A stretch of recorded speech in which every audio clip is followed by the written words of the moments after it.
really just like having that ability to kind of help people express themselves or escape from whatever troubles that they have, make them happy, entertain them for a little bit in their life. What's up? It's Victoria Monét here, and you are watching Growing Up as Victoria on Billboard.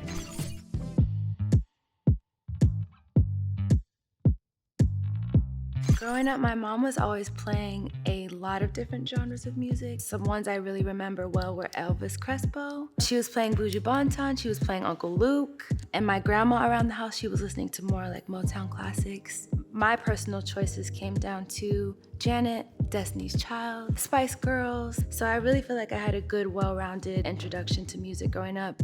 Growing up with my grandparents and my mom in church was really influential. I was always running up and down the hallways in the backs of the church. And later on in life, I decided to join the youth choir. I was also a praise dancer.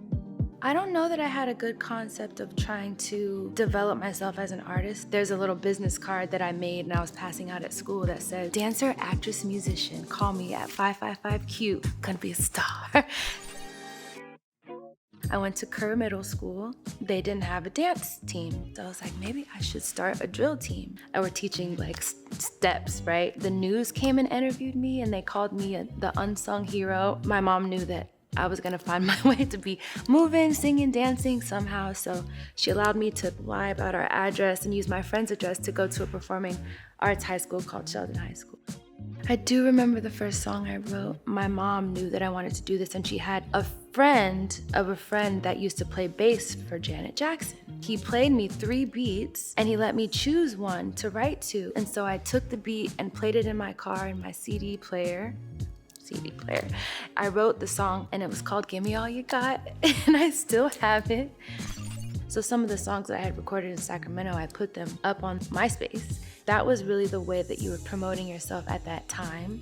A producer reached out and was having an audition for a girl group, and I made it into the group, and 2 weeks later, they required us to move to LA. I knew that a lot of people my age were moving away for college, so it didn't seem like too odd of a step. And in moving, Dima was also signed to this same producer, so that's where we met. We just kept in touch and ended up working together a lot since then. When I got to LA, that's where I got really inspired to make writing a part of my path. I actually started writing because I just thought that was what artists do.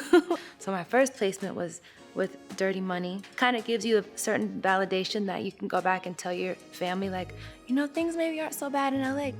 The artists that I've been able to tour with are so talented. I had the luxury of being a songwriter on songs that they were performing. For example, I performed before Ariana at her tour, being able to see how it's impacting the world, and it always comes back as inspiration tenfold. I think the best approach to working with and collaborating with other artists is really just to have a rapport and a friendship, make sure whatever that they're telling you stays in that room.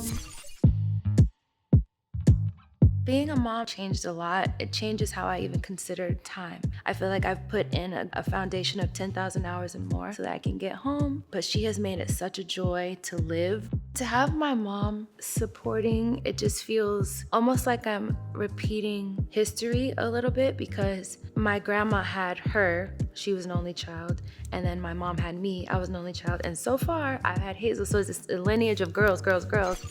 My first headlining show was amazing. It felt like a dream. I had my eyes closed when the curtains first opened. All these people were there to support me. I'm just so thankful that people care that much. I must do it again. The fact that my name is mentioned anywhere in the correlation or universe with Beyonce on her internet is crazy.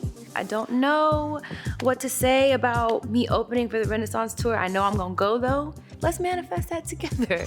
If you saw Jaguar 1 and you put like a prism on it or a kaleidoscope, you might feel what I'm trying to give this era.